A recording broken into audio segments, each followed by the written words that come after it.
La couverture de ce journal, l'Observatoire du système financier haïtien du groupe Croissance exprime ses préoccupations par rapport à la ventilation du projet de budget rectificatif déposé mercredi à la Chambre des députés. Son président, le président du groupe Croissance, Kessner Farel, déplore notamment l'augmentation des dépenses courantes associées à une baisse de celles relatives aux investissements. Et pour le groupe Croissance, cette situation va aggraver la pauvreté à la fin de l'exercice. Kessner Farel demande aux parlementaires de bien analyser le document avant de le valider. Compte rendu, Le but de cette démarche du groupe Croissance via sa structure d'observation du système financier haïtien est d'éclairer la lanterne de la population en général et des contribuables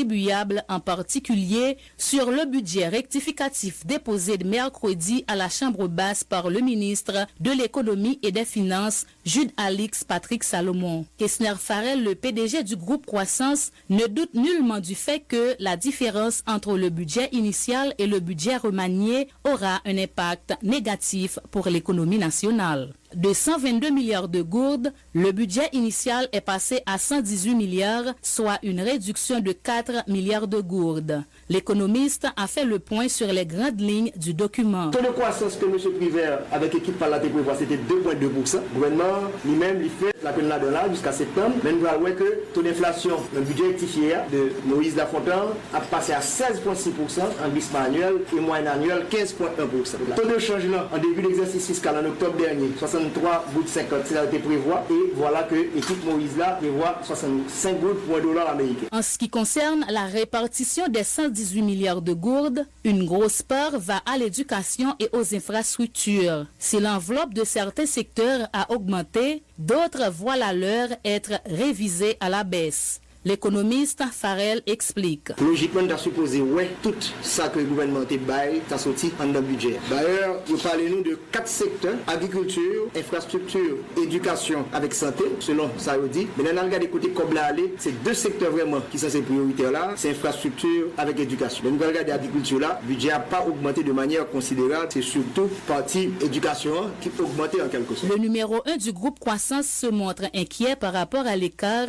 entre les budgets de fonctionnement et d'investissement. Donc c'est important que nous rétablions consolider ça pour voir les choix qui ont été faits. M'a tout dit nous, 71 milliards de gouttes là, comment le gouvernement fait allocation, 50% là comme ça après le salaire et traitement. Chaque 100 gouttes que le gouvernement va rentrer dans les ressources domestiques, 50 pour salaire employé secteur public. Nous pouvons joindre bien et services, 29%, près de 80% comme là pour aller dans le salaire avec fonctionnement. Et c'est ainsi que le gouvernement décidé en un budget ça, mettez simplement 8,9% pour financer programmes et projets dans le budget ça. Moun qui petit c'est au payer conséquences en quelque sorte. Les stratégies du gouvernement pour équilibrer le projet de loi de finances rectificative de l'exercice 2016-2017 afin de répondre aux exigences de l'État sont les suivants. Dans les ressources domestiques comme nous collectons local, deuxièmement c'est don que l'international va porter pour nous. Donc 71 plus 32, nous pouvons arriver à 118 là. Donc pour nous compléter pour nous 18 là, il y a à peu près 14,7 milliards de gouttes de financement. Financement c'est interne avec externe. Externe Petro-Caribé. Petro-Caribé passe de 21 milliards de gouttes sur l'époque Patelia à 10 milliards. Le budget rectifié était 5 milliards et aujourd'hui à Petro-Caribé inférieur à 4 milliards de gouttes de financement en quelque sorte. L'Observatoire prévoit plus de pauvreté en Haïti au terme du présent exercice fiscal. Il prédit aussi la création de bien moins de richesses et d'emplois. Aucune promesse de campagne électorale ne pourra être tenue avec ce budget rectifié, fait remarquer le groupe Croissance à travers l'Observatoire du système financier haïtien, faisant remarquer d'ailleurs que seulement 2 des secteurs prioritaires sont vraiment pris en compte par le gouvernement. Lovely Stanley Numa, Vision 2000. Merci Lovely Stanley Numa. À noter que le ministre de l'Économie et des Finances, Jude Alix Patrick Salomon, a fait l'exposé de motifs du projet de budget à la Chambre des députés, un budget de 118 milliards de gourdes. Et puis, toujours concernant le budget, le président de la Fédération nationale des maires, Jules-Édouard Pierre, fustige l'exécutif pour avoir décidé de réduire considérablement les fonds communaux dont l'enveloppe est passée de 10 à 3 millions de gourdes en moyenne par commune. Autre point de l'actualité, alors qu'ils ont été installés dans leurs fonctions mercredi, la coordonnatrice de Bataille ouvrière Yannick Etienne conteste le choix de 2 des 3 représentants du secteur syndical au CSS, Pierre-Joseph Polycarpe et Fritz Charles, non plus par les conditions pour être membre du Conseil supérieur des salaires, proteste la chef syndicale accusant ces derniers d'être du côté du patronat. En signe de protestation, et explique que Mme Étienne Dominique Saint-Éloi, troisième représentant des syndicats, n'avait pas pris part à la cérémonie d'investiture. Yannick tient le micro de Dominique Jean-Baptiste. Nous apprenons que 3 personnes étaient choisis pour représenter les travailleurs dans le CSS là. Nous avons vu que c'était extrêmement difficile pour que les gens nous voyaient, ils étaient capables de composer avec de l'autre.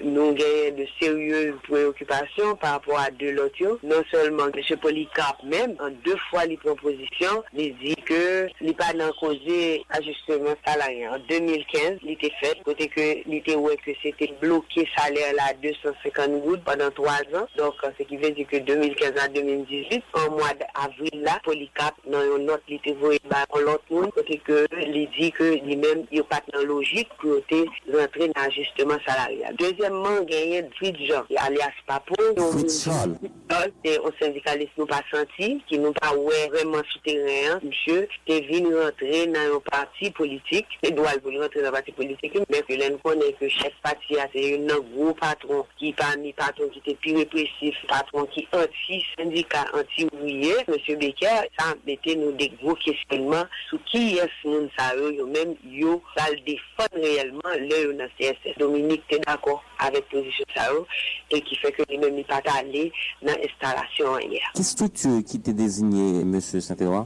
Nous-mêmes, au niveau de Bataille ouvrier, nous t'ai présenté 2 noms, Dominique Saint-Éloi, de Centrale nationale des ouvriers haïtiens, CNOA, et puis Télémac Pierre, de plateforme syndicale usine textile. Nous-mêmes, nous t'ai hésité, parce que nous t'ai senti des gros pièges. Nous t'ai déjà présenté des conditions, nous t'ai parlé de violation, convention et fonctionnement structure tripartite.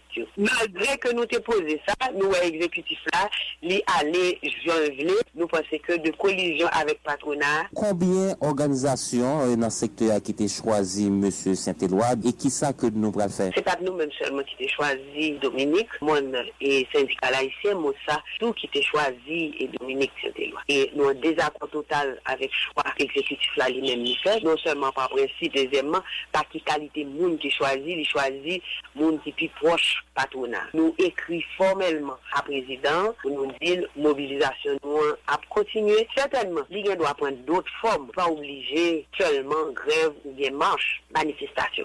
Il y a plusieurs bagailles. Exemple. Il y a des grèves perlées, il y a de sitting, mais nous pas fait de marche, qui a fait devant praque là, côté que plus ouvriers lui-même n'est capable de participer pour nous qu'il y ait des pressions. Respectivement, qui organisation qui désigne M. Polycarpe et M. Charles? D'après ça, on dit, pas qu'à confirmer le net, et une organisation qui est les UTL, Union Travailleurs Libres, comme ça, mais ce sont des compères. UTL avec CFOH, 2 organisations qui travaillent ensemble, des alliés.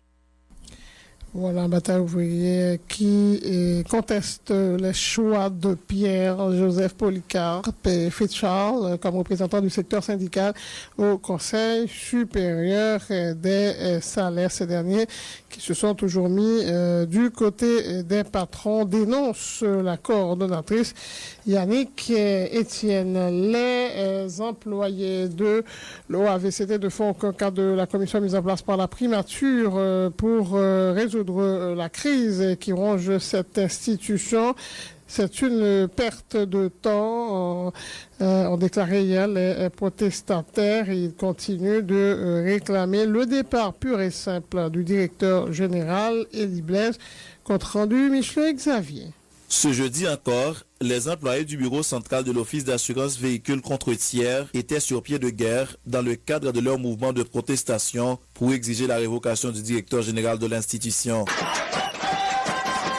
Scandant des slogans de toutes sortes, les protestataires entendent tout faire pour obtenir le départ d'Eli Blaise. Joseph, effectivement, fait 19 jours depuis, il a protesté contre Eli Blaise. Eli Blaise, il a 30 contrats, il fait 5 nominations. Oh, nous, nous, 500, nous, des points, que M. 650 000 M. est dans la boîte là. Même si M. de mettre 30 contrats, est-ce que M. est un d'autorisation express de la privature? Ce nouveau sit-in faisait suite à une rencontre entre les membres du syndicat des employés de l'OAVCT et la commission formée par le Premier ministre Jacques-Guy Lafontaine pour gérer cette crise. Une rencontre que les employés protestataires ont qualifiée de perte de temps. La commission demande de vous être disponible pour entrer, pour acheter avec eux. L'ensemble de pas d'accord.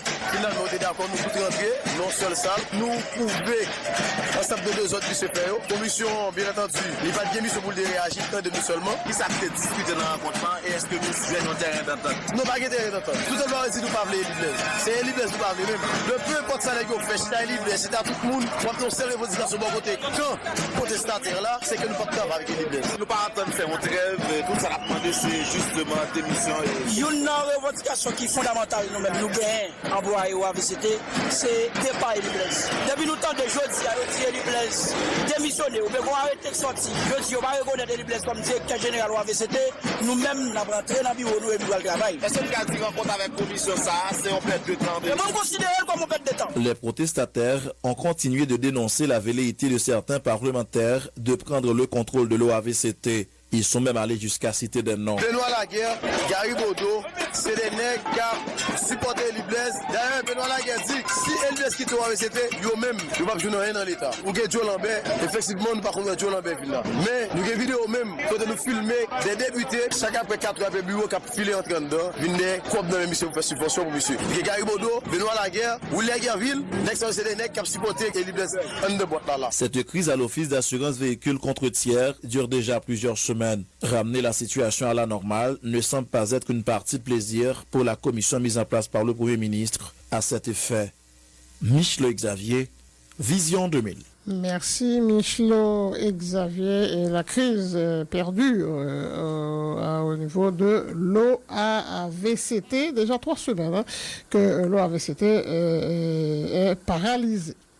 Présentation hier des entreprises qui ont gagné le concours de plan d'affaires de projet LEAD qu'aux 4 dernières années. Ce sont au total 45 entreprises, œuvrant notamment dans les domaines de la production, du textile et de la technologie. Elles ont bénéficié d'un appui technique et financier du PADF et de l'USAID. La déclaration de la directrice du PADF est Nadia Cherouk. Le programme LEAD est un programme qui est financé par la USAID, implémenté par la PADF. Et aujourd'hui, c'est une opportunité pour nous de montrer les entreprises qui ont gagné le concours de plan d'affaires de LEAD durant les 4 dernières années. Et comme vous voyez, il y a une diversité d'entreprises dans tous les secteurs et de plusieurs régions. Donc c'est une journée de célébration de l'entrepreneuriat. Nous avons reçu 500 applications sur les 4 dernières années. 45 de ces entreprises ont pu gagner ce concours et bénéficier d'un appui financier, mais aussi d'un appui technique. L'appui financier à combien? En moyenne, à peu près $150 000, mais ça varie entre 50 000 et 200 000 $. Donc, quelle sera la suite? Le programme finit à fin septembre, mais évidemment, la suite, c'est à travers ces entreprises qui vont continuer leurs opérations et continuer à créer des emplois pour l'économie d'Haïti. Le programme est un programme qui vient en appui aux petites et moyennes entreprises à travers un appui financier et un appui technique. Donc, c'est un accompagnement des petites et moyennes entreprises pour créer des emplois et pour créer des revenus et participer, contribuer à l'économie de manière positive. Ça a commencé en 2011 et ça se termine à fin septembre de cette année. C'est un programme qui est financé par la USAID qui vient après le tremblement de terre pour stimuler l'économie nationale parce que, comme vous savez, les PME sont un vrai moteur économique pour un pays comme Haïti. Nous continuerons notre travail avec ces entreprises en les accompagnant de manière technique et de les suivre jusqu'à la fin du programme.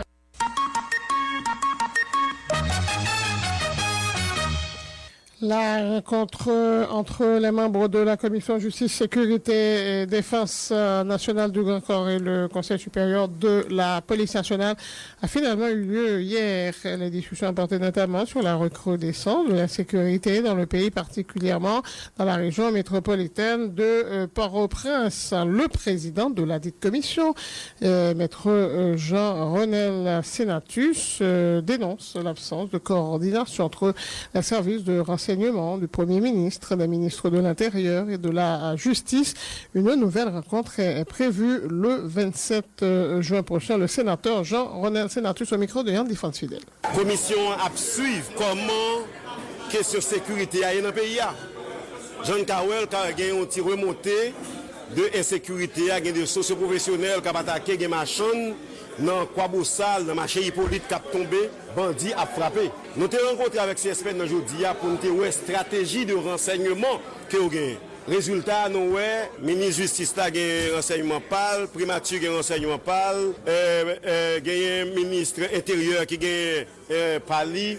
Donc, pas de coordination de renseignement qu'a fait, ça veut dire, même lorsque bandits ont frappé, ils ont même un renseignement qui est propre à eux-mêmes, mais nous-mêmes, nous n'avons pas de renseignement capable d'aller à l'encontre. Nous avons je dis à pour nous dire qui ça nous doit faire ce renseignement, et comme moi-même, je travaille personnellement sur un projet, une proposition de loi sur le renseignement, nous entendons, dans moins qu'une semaine, nous avons voyé proposition ça à pour même capable de ça penser de lui. Nous avons ensemble avec eux des dossiers qui sont en cours dans la justice. Là. Par exemple, dossier viol collectif qui devait être sous dame Pétionville. Là. Nous avons ensemble avec eux question Naveso. Naveso qui c'est bateau sucré qui sous la mer là qui prend de l'eau. Là, nous avons regardé ensemble avec eux comment on va là. Nous avons regardé avec eux tout trafic moun qui a fait dans le pays comme au Champ de Mars, dans Pétionville devant un restaurant. Côté jodi, il y a un trafic moun qui a fait, il a acheté petit mesdames petit moun mineur pour $850. Nous avons regardé est-ce que CSPN a des informations ça que nous-mêmes nous disposons en dans commission. Et nous rejoignons notre trafic moun qui est en prison qui a été arrêté 5 février dans le dossier Calico Beach, tout dehors. Nous libéré. T'es blanc, t'es là dans tout. Blanc, ils ont libéré et ils ont parti. Le commissaire gouvernement est venu là, il y a une information de Pat Kabanou. Nous demandons pour venir avec substitut commissaire qui signe ordre de liberté. Parce que nous avons une copie ordre de liberté non même. Justement pour nous capables de faire travail pas nous, pour nous connaître est-ce que la justice là son passoire. Nous avons regardé tout nos dossiers dans le vaisseau. Dossier drogue, bateau sucré, combien de gens qui sont en prison? Le ministre dit qu'il y a des gens qui sont en prison, information que nous jouons, pas de gens qui sont en prison, et il y a des démarches qui ont fait pour prendre bateau. Moi-même, je pense que ce sont des ordres d'appui. Si nous poursuivons les Haïtiens qui ont des ordres qui ont rentré à drogue en Haïti, eh bien, les gens qui ont des moyens pour entrer à drogue, il faut qu'ils poursuivent conformément à la loi. Donc, nous estimons que CSP n'est pas en mesure pour donner toute information que nous avons besoin. Nous fixons une séance de travail avec encore le mardi 27 juin pour venir avec le commissaire du gouvernement qui concerne pour venir avec le commissaire du gouvernement coup d'appel là sur le dossier Navesoa et substitut Clagué Moun qui a fait question de trafic humain sous Timoun. Parce que bandits entendent entre eux. Il y a des renseignements qui ont frappé comme ils ont frappé, mais la police n'a pas de renseignements que bandits ont gagné parce que nous un peu agi en bande dispersée. Par exemple, nous faisons une proposition là rapide pour aller travailler avec Bankio, association Bankio. Comme vous imaginez des gens qui entrent dans le banque là, ils viennent avec un amis illégal, ils ouvrent le coffret, ils mettent et puis ils reprennent les amis la lavelle, pas de gens qui connaissent si les amis légal, c'est illégal. Il faut qu'au moins le commissaire gouvernement, la DCPJ, capable d'entrer dans le banque, entrer dans la boîte de nuit, à fouiller mon côté ou des amis, petit coffret, à regarder qui est les amis qui légal et qui est les amis qui pas légal. Donc on pense qu'il faut que la police, la justice, le ministère de l'Intérieur et les élus, nous travaillons ensemble pour nous porter service public de justice là, de sécurité. Non, pas que nous ne sommes pas satisfaits. Nous ne sommes pas satisfaits à 100% dans la mesure où il y a des questions de poser là, ou après, Valérie Charles qui est là, c'est que le sénateur était sous soif, moi-même j'étais sous soif, sauf, nous comptons nous aller. Côté nous aller, nous regarder, vérité à venir, nous attendons vérité à venir. Le sénateur Jaronel Senatus, il est le président de la commission justice sécurité du Grand Corps et le premier ministre Jacques-Guy Lafontaine s'est de son côté félicité du bon déroulement de la rencontre. Côté tout que nous-mêmes, nous avons des conseils pour nous capables de lutter contre le fléau ça qui est insécurité. Au cours de séance, nous avons profité pour nous parler d'autres dossiers, notamment dossier Calico Beach, dossier bateau qui était gain sucre. Et le débat était tellement intéressant, c'est que nous pas fin épuiser tout ce sujet. Et très prochainement, nous avons pour nous rencontrer avec les honorables sénateurs pour nous continuer avec tout point ça. Mais ce qui est beaucoup plus important, c'est que nous prenons engagement, en dehors même des invitations, pour nous rencontrer ensemble en tant que responsables payants, pour nous capables de porter une meilleure réponse à problème d'insécurité que nous gagnons dans le pays. 7h23, la page internationale du journal, c'est tout de suite, et bien sûr avec Enoch Harisma. Bonjour Enoch. Bonjour Marie-Lucie, bonjour à tous. La présidence Trump ébranlée par la charge de commis. La présidence déjà chaotique de Donald Trump est entrée hier dans une nouvelle période de turbulence après le témoignage accablant de l'ex-directeur du FBI, James Comey, qui a révélé au Sénat les pressions du président américain dans l'enquête sur la Russie à l'issue d'une audition devant la commission du renseignement suivi en direct par tous les grands médias américains. L'opposition démocrate a estimé que les soupçons d'entrave à la justice visant le dirigeant républicain étaient confortés par les réponses de l'ex-premier policier des États-Unis limogé le 9 mai. De l'autre côté, les défenseurs du président improvisaient la contre-offensive, martelant que M. Trump n'était pas, selon le témoignage même de James Comey, soupçonné de collusion avec la Russie dans l'élection présidentielle de 2016. J'estime qu'il m'a limogé à cause de l'enquête russe, a lâché James Comey en répondant avec une grande franchise aux questions pendant plus de 2h30. Le but était de modifier la façon dont l'enquête sur la Russie était conduite. C'est très grave, a-t-il ajouté. L'ancien directeur à 56 ans a blâmé le président pour lui avoir intimé et l'ordre d'abandonner un volet de l'enquête russe sur un proche, Michael Flynn. Il a accusé l'administration Trump de diffamation et de mensonge et sous-entendu que le président lui-même était un menteur. James Comey a raconté en détail sa gêne lors de conversations privées avec le locataire de la Maison-Blanche, minutieusement décrite dans un texte publié la veille. Les 17 sénateurs assis en face de lui voulaient déterminer si les requêtes présidentielles formulées en tête-à-tête dans l'intimité du bureau ovale ou d'un salon de la Maison-Blanche représentent une entrave à la justice, un délit majeur qui a conduit au lancement par le Congrès de procédure de destitution contre Richard Nixon et Bill Clinton. Il a refusé d'émettre un avis juridique s'en remettant au procureur spécial Robert Mueller qui a repris l'enquête sur la Russie. Certes, a-t-il dit, personne ne lui a demandé explicitement d'arrêter l'enquête menée par le FBI sur les ingérences russes, mais il a confirmé que M. Trump lui avait demandé sa loyauté alors même qu'il supervisait les investigations sur une éventuelle collusion entre des membres de l'équipe de campagne du républicain et Moscou. Et Paul Ryan, le président républicain de la Chambre des représentants, a quant à lui laissé le bénéfice du doute au président. Il est nouveau pour ce qui est de gouverner, donc il n'était pas probablement au fait des protocoles existants depuis longtemps, établissant les relations entre le département de la justice, le FBI et la Maison-Blanche, a relevé Paul Ryan. Il faut dire que l'avocat recruté par l'ancien promoteur immobilier pour gérer la crise, Mark Kazowitz, a démenti que son client ait jamais demandé à M. Comey de mettre fin à une quelconque enquête. Au Brésil, le jugement crucial pour le mandat du président Temer s'éternise. La troisième journée de jugement crucial pour le président brésilien Michel Temer s'est terminée hier sans que les 7 juges du tribunal supérieur électoral ne commencent à voter sur son maintien ou non au pouvoir. La décision finale sur une éventuelle invalidation de l'élection présidentielle de 2014 était initialement attendue pour hier, mais les débats du TSE se sont éternisés, notamment en raison de divergences sur les preuves devant être prises en compte, empêchant jusqu'ici le début du vote des juges. Ce scrutin avait vu la reconduction pour un deuxième mandat de la présidente Dilma Rousseff, mais elle avait été destituée pour maquillage de compte public et remplacée il y a un peu plus d'un an par M. Temer, son vice-président du PMDB.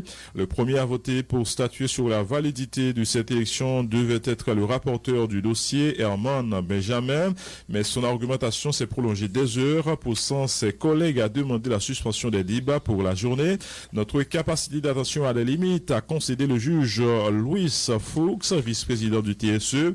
La procédure pourrait néanmoins s'accélérer grâce à un accord conclu entre les 6 autres magistrats pour que chacun ne prenne que 20 minutes pour argumenter son vote, a annoncé M. Fuchs. La première ministre britannique va chercher à former un nouveau gouvernement. La première ministre britannique Theresa May va demander aujourd'hui l'autorisation à la reine de former un nouveau gouvernement malgré la perte par son parti conservateur de la majorité absolue au Parlement, un résultat susceptible de compliquer les négociations du Brexit.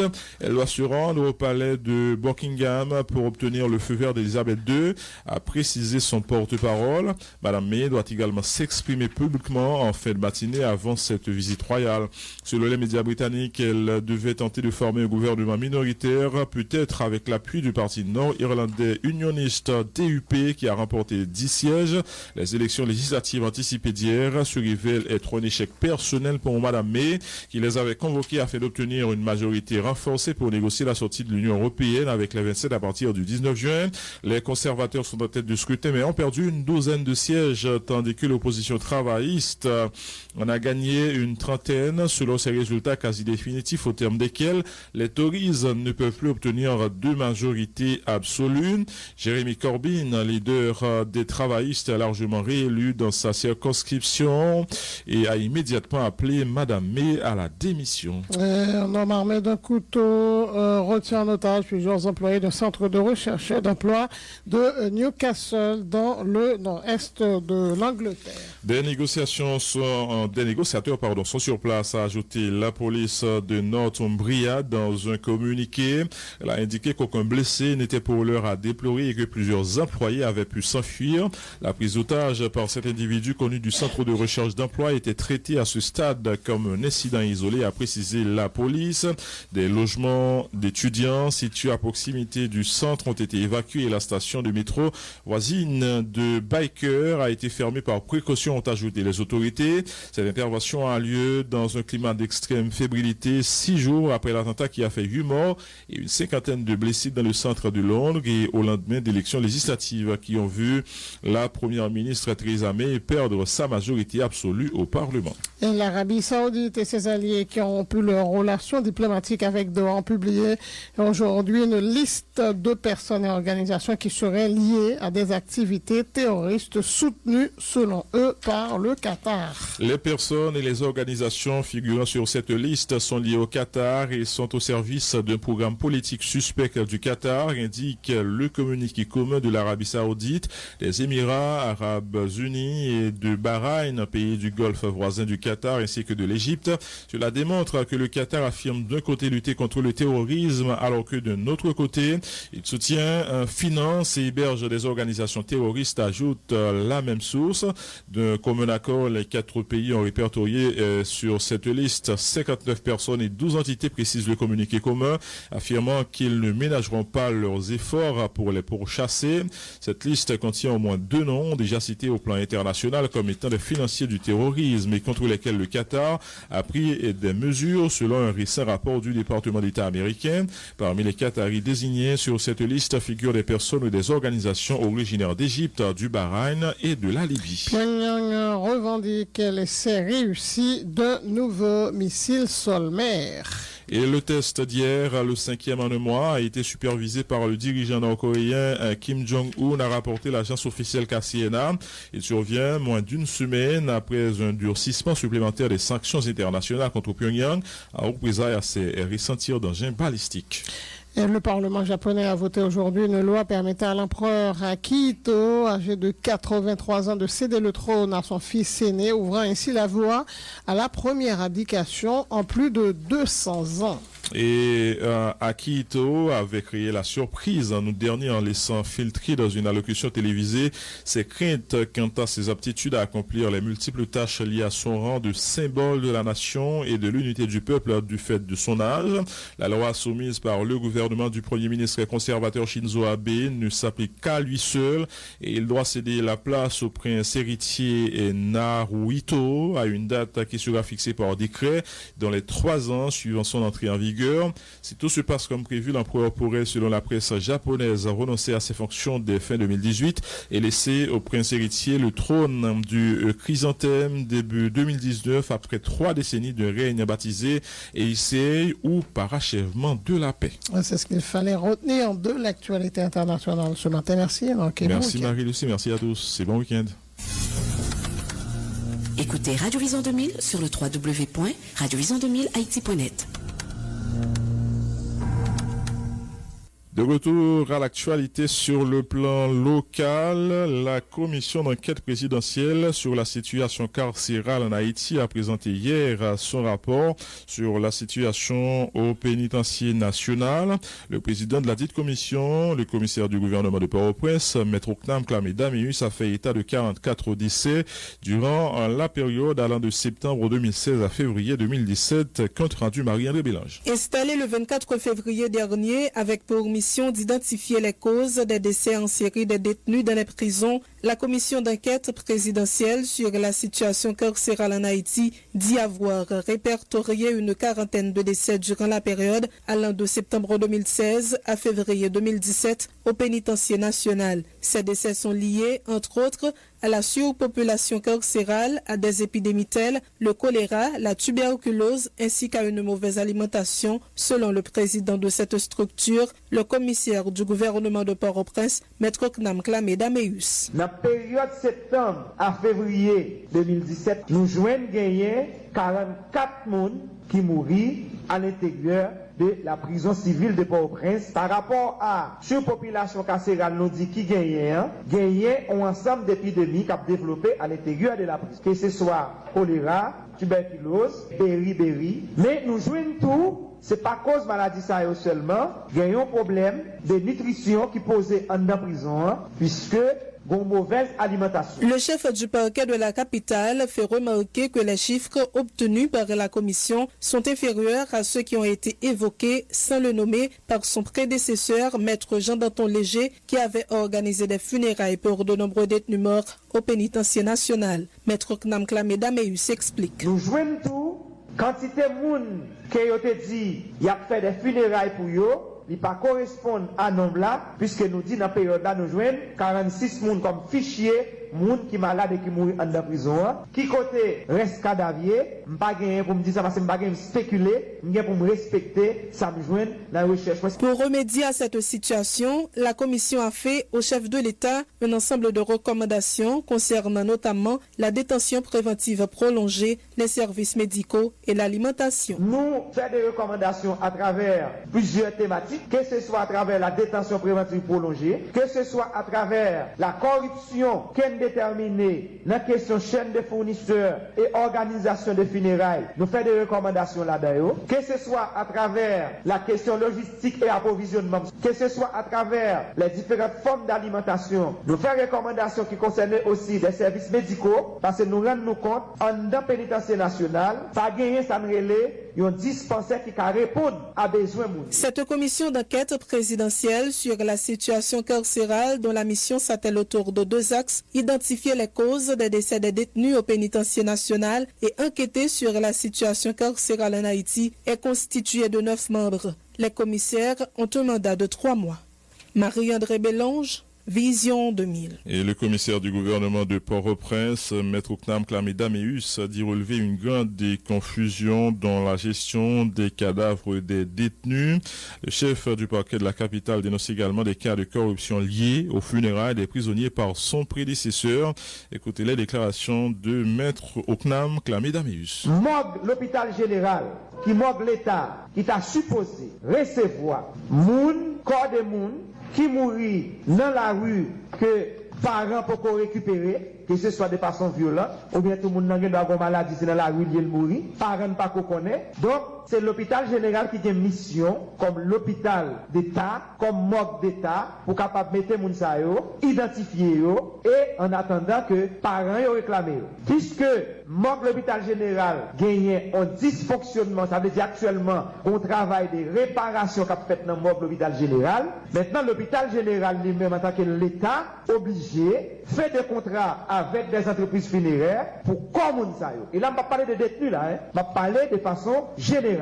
En même temps, l'hôpital général obligé tout de suite permettre à pénitencier national bénéficier à l'intérieur de ce contrat, puisque c'est l'État, automatiquement gagner un détenu qui est décédé, prison 1, après contact au nom de l'hôpital général avec entreprise là pour recevoir Mounsa détenu qui mourit dans la prison. Maintenant, qu'est-ce qui arrive? Je ne sais pas. Est-ce que c'est la sensation? Est-ce qu'il s'agit d'une surmédiatisation? Pas de conceptualisation. Donc, confusion ça, ils ont mélangé moun qui mourit général avec un moun qui est statut de détenu et puis les cap organisé funérailles. Deuxième élément de la question, c'est oui, le ministère de la Justice, jusqu'à présent, c'est vrai, dans l'approfondissement enquête, nous pas le gagner, ou bien la justice pas le gagner pour le vérifier lui-même. Mais là, nous gardons nous-mêmes, dans la rubrique budget ministère de la Justice là, nous pas en quel côté pour fonds débloqués pour organiser funérailles. Parce que la loi dit, les détenus à mourir, yo informé parents, en attendant pas qu'à garder moi en prison, ou à prendre des décisions provisoires. Si parents pas réclamer quoi, direction pénitentiaire nationale entre directement en contact avec le commissaire du gouvernement, qui autorise la municipalité pour organiser funérailles pour moun.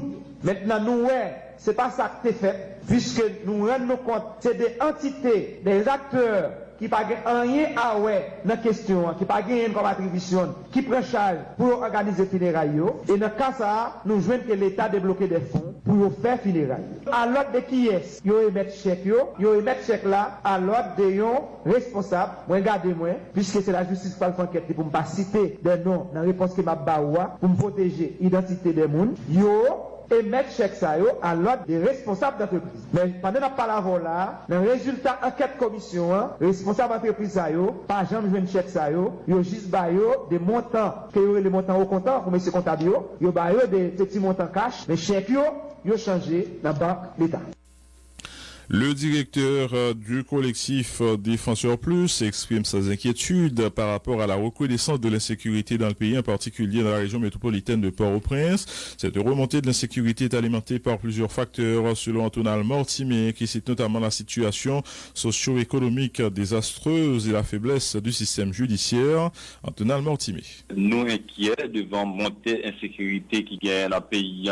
Insécurité, il gagne plusieurs facettes, question braquage, moun kap saute la banque, assassinat kap fait qui semble gagner des fois des crimes ciblés, problème économique dans le pays. Paquet de monde qui fait rien, un paquet de jeunes qui libre, pas ni l'école, pas ni le travail. Apparemment, certains là-dedans, ils servent comme instrument pour alimenter des formes d'insécurité. Nous vivons une insécurité économique, sociale, par rapport avec absence de services sociaux qui pas gagner dans une série de quartiers, dans une série de régions dans le pays. Et en troisième facette, son insécurité judiciaire. Les gens des monde qui victime et puis elle porte plainte, la police réussit à arrêter quelques monde. Donc il n'y a pas gagné espérance qu'il y a un jugement équitable, sans pas oublier d'autres formes de sécurité qui liées avec aménagement territoire, tout régo qui était ouvert, pylône électrique capté dessus yo. Chef police qui dit que c'est celle la police qui est légalement une structure armée sur le territoire, mais nous avons pile l'autre corps armé, par exemple Guédembéry qui gagne propre compagnon et des armes, comment on comprend ça? Nous dénoncer des moun mairie mettait avec zam dans main qui yo même des fois a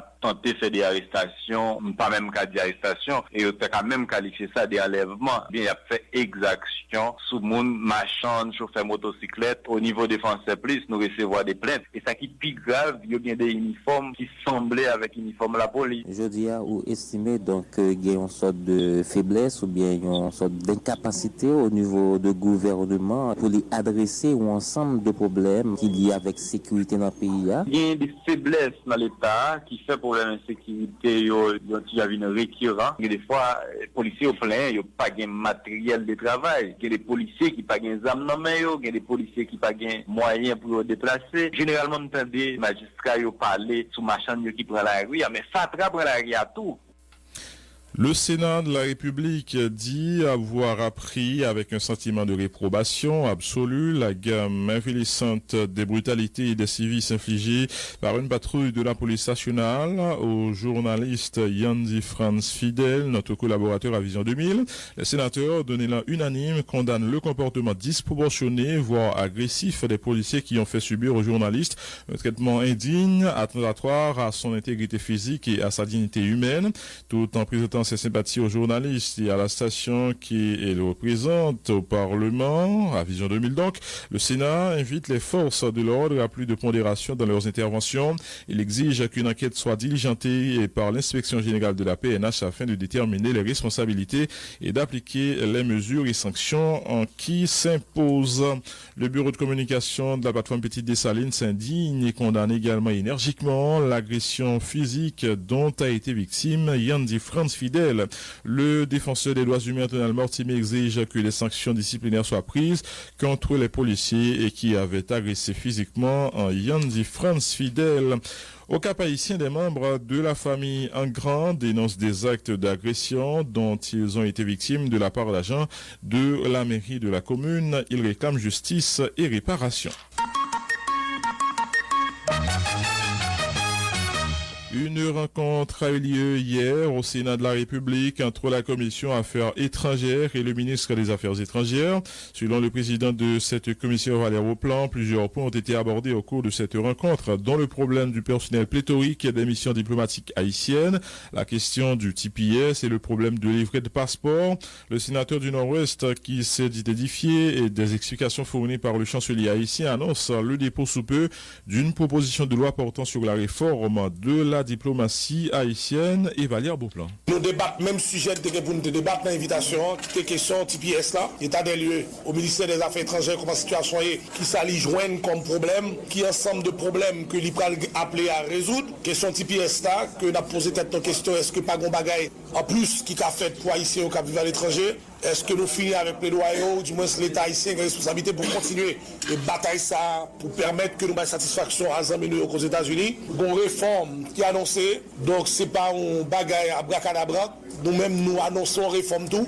Nous faisons recommandation à Affaires étrangères pour que nous réforme avec de grandes lignes. Nous avons besoin de garder avec le ministre et confirmer avec la nécessité pour qu'on réforme dans la diplomatie, pour une effective diplomatie au service du développement. Mais nous pas de réforme ça fait n'importe comment. Nous t'invitons invité pour nous débattre avec les mêmes grandes lignes réforme là, ce que les fait que réforme là pour qu'on lance les non stade embryonnaire contre ces grandes lignes yo, cap fait discussion yo et cap fait entre eux-mêmes et sous peu nos prochaines invitations là dire les grandes lignes réforme yo qui budget cap accompagner réforme ça. Moi une proposition de loi puisque on vide au niveau diplomatie, pas de normes qui régit fonctionnement, ça qui existe comme règle datée de 58. Moi proposer à Sénat proposition de loi que nous pouvons voter parce que pour qui ça ne peut pas passer dans phase vote. Moi je veux à ce que moi travaille avec le ministère des Affaires étrangères puisque son loi qui parle en faveur diplomatique, qui parle en faveur pour le ministère des Affaires étrangères, faut que vous appliquez ou pas qu'à font loi et puis son obstacle de venir pour monde qui t'a doué et servir à quoi ça. Nous devons garder la qui côté bagarre difficile, qui ça que nous capables de porter comme amélioration. L'autre question qui t'intéresse nous, c'est la question de passeport. En pile demande faite,